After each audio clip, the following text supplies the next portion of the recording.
Hello everyone.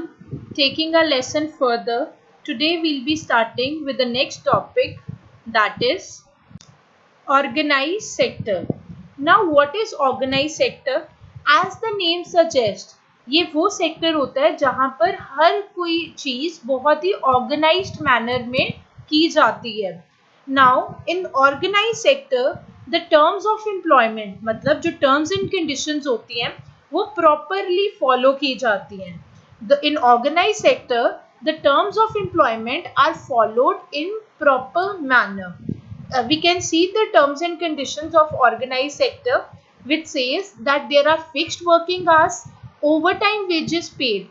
अगर किसी worker से ओवरटाइम काम करवाया जाता है तो उसको ओवरटाइम के लिए पे भी मिलती है. Then appointment letter is issued at the time of appointment.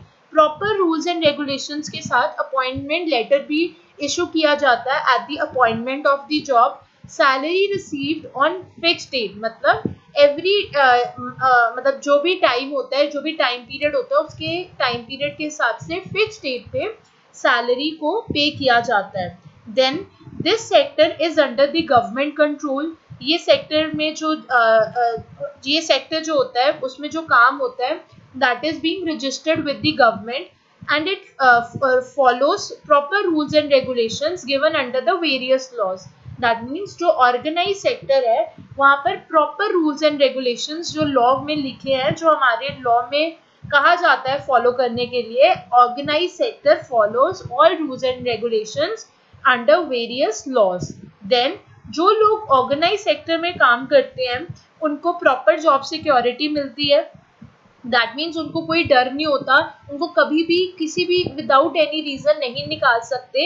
So there is proper job security in organise sector. इसके अलावा आपको पेड लीव्स मिलती हैं, पब्लिक हॉलीडेज पे लीव मिलती है, सिक लीव्स मिलती हैं, प्रोविडेंट फंड्स मिलते हैं. These funds are given after the retirement of the person from the job. Medical benefits मिलते हैं to the employee as well as to the employer. Organise sector में basically all the white collar jobs आती हैं, जैसे doctors, teachers, engineers, chartered accountants. They all come under, these all jobs come under the category of organise sector. Then there is an example of organized sector which is given in your book. This example says Kanta works in an office. She attends her office from 9:30 a.m. to 5:30 p.m. She gets her salary regularly at the end of every month. In addition to the salary, she also gets provident fund as the rules laid down by the government. She also gets medical and other allowances. Allowances means benefits. Kanta does not go to office on Sundays. This is a paid holiday. When she joined work, she was given an appointment letter stating all the terms and conditions of work. That means Kanta is working under the organized sector, जहाँ पर proper timings है कि इतने बजे office start होगा, that is at 9:30 a.m. till 5:30 p.m. Then she gets salary regularly at the end of every month. In addition to her salary, उसको provident fund भी मिलता है, medical benefits भी मिलते हैं. And she is not going to the office on the public holidays like on Sundays, or we can say कि कोई भी festival में भी जब public holidays होती हैं तो उन festivals उन public holidays में भी she is not going to the office, and those holidays are the paid holidays for her. And when she joined the work, she was given an appointment letter stating all these terms and conditions of work. So in this case, Kanta is working in an organized sector where proper rules and regulations are being followed. Further, we'll be discussing about the unorganized sector. Now this unorganized sector is completely opposite to the organized sector. Let's have a look on the terms and conditions of employment. There are no fixed working hours, there is no overtime wages paid, no appointment letter is issued, irregularity in receiving salary. ठीक है, तो that means जहाँ पर कोई भी terms of employment, terms and conditions of employment नहीं follow की जाती, कोई फिक्स वर्किंग आवर्स नहीं होते अनऑर्गेनाइज सेक्टर में, ना ही ओवर टाइम करने के लिए पे मिलती है, और कोई भी अपॉइंटमेंट लेटर नहीं होता है at the time of the joining of unorganise sector, and salary भी इरेगुलर होती है, कभी मतलब there is no proper time of the coming of the salaries. Then this sector is outside the control of the government. That means ये government की control में नहीं आता है. So this is the reason कि rules and regulations in organized sector नहीं follow किए जाते हैं. Then there is no job security. कोई job security नहीं होती और unorganized sector में. People may be asked to leave any time. कभी भी आप अनऑर्गेनाइज सेक्टर से कभी भी लोगों को निकाला जा सकता है, क्योंकि कोई रूल्स एंड रेगुलेशन ही नहीं है, कोई टर्म्स ऑफ एम्प्लॉयमेंट ही नहीं है. So this is the reason that there is no job security in unorganise sector and no social security benefits like no paid leaves. कोई भी अगर आप छुट्टी कर रहे हो तो आपकी पैसे वो मतलब अनऑर्गेनाइज सेक्टर में डिडक्ट होंगे. देन सिक लीव्स नहीं मिलती, अदर बेनिफिट्स मेडिकल बेनिफिट्स भी नहीं मिलते. So this sector is completely opposite to the organise sector. अब अनऑर्गेनाइज सेक्टर में कौन से आते हैं, जो कि ब्लू कॉलर जॉब्स होती हैं, जैसे कि जो लेबर क्लास है, जो कैजुअल वर्कर्स हैं, like plumbers, electricians, they all are the part of the unorganized sector where there is no job security. Now one example is given of unorganized sector in your book. The example says Kamal is Kanta's neighbor. हमने पहले example पढ़ी थी organized sector की जिसमें कांता थी, and now Kamal is Kanta's neighbor. He is a daily wage laborer in a nearby grocery shop. Kamal is a laborer in a grocery shop. He goes to the shop at 7:30 in the morning and works till 8 p.m. in the evening.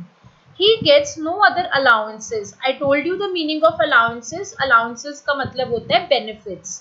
Apart from his wages. उसको सिर्फ उसकी पे मिलती है, wages मिलती हैं, उसके अलावा उसको कोई other benefit नहीं मिलता है from the owner of the shop. He is not paid for the days he does not work. मतलब अगर इन केस कभी उसको छुट्टी लेनी पड़ जाती है तो he is not getting pay for the day he is not working in that shop. He has therefore no leave or paid holidays. उसको कोई भी paid holidays नहीं है. Nor was he given any formal letter saying that he has been employed in the shop. कोई भी उसको appointment letter नहीं मिली थी before joining the shop. That means कोई टर्म्स एंड कंडीशंस नहीं है. He can be asked to leave any time by his employer. अब वो अगर शॉप पे काम कर रहा है तो उसका एम्प्लॉयर चाहे तो उसको कभी भी निकाल सकता है. So in this example is about the unorganise sector, जहाँ पर कोई रूल्स एंड रेगुलेशन नहीं मिलते, वेजेस के अलावा कोई भी अदर बेनिफिट्स नहीं मिलते, एंड कोई भी पेड हॉलीडेज नहीं मिलती. If the person is not coming for the work, then he will not be paid for that particular day. So this is an example of unorganized sector. Now the next topic that is given in your book is how we can protect the workers of unorganized sector.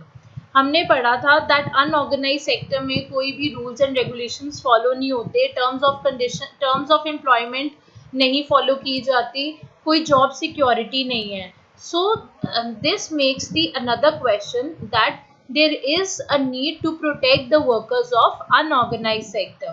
First of all we will be studying the workers in rural areas who are employed in the unorganised sector. Rural areas में basically कौन लोग हैं जो कि unorganised sector में काम करते हैं? They are mostly cobblers, small and marginal farmers, weavers, carpenters, etc. These people work in the unorganized sector. और इनको हम कैसे प्रोटेक्ट कर सकते हैं? They can be protected by providing loans at low rate of interest. इनको अगर अगर if they require money तो इनको loans जो हैं low rate of interest पर प्रोवाइड करने चाहिए, so that they can set up their business. ये अच्छे से काम कर सकें और जो भी प्रॉफिट्स हों उनसे धीरे धीरे करके अपना लोन रीपे करते रहें along with the low rate of interest. then they should be provided with inputs at subsidized or low rates. जो भी इनको रिक्वायरमेंट्स हैं, जैसे कारपेंटर है उसको जो भी टूल्स इक्विपमेंट्स चाहिए, उसको वो टूल्स और इक्विपमेंट्स अगर लो रेट पर मिलेंगे तो वो उसको प्रॉफिट ज़्यादा होगा. if he will earn more profits, so his standard of living will also improve.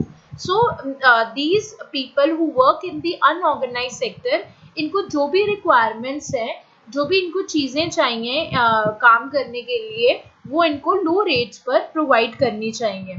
Then giving them adequate storage and transportation facility. This can be in the case of the small and marginal farmers.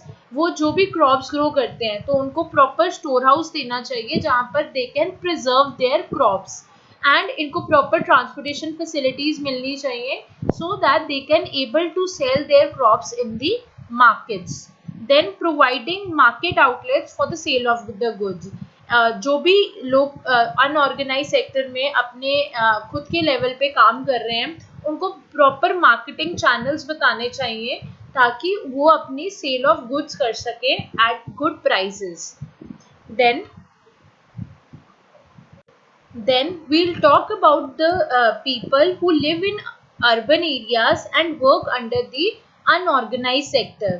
Urban areas में कौन से लोग हैं, कौन से workers हैं जो कि अनऑर्गेनाइज सेक्टर में काम करते हैं. Those are the workers in small scale industries, casual workers at construction sites, जो भी लेबर क्लास होती है that comes under the casual workers. Rickshaw pullers, rag pickers etc. are the ones who are working in the unorganized sector in urban areas.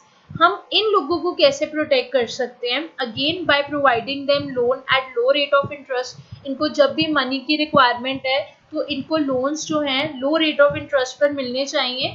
Then giving support for marketing of output. अगर ये कुछ बना रहे हैं, खुद से कुछ production कर रहे हैं, तो इनको मार्केटिंग चैनल्स बताने चाहिए ताकि ये अपनी जो भी चीज़ प्रोड्यूस कर रहे हैं उनको अच्छे से सेल कर सकें.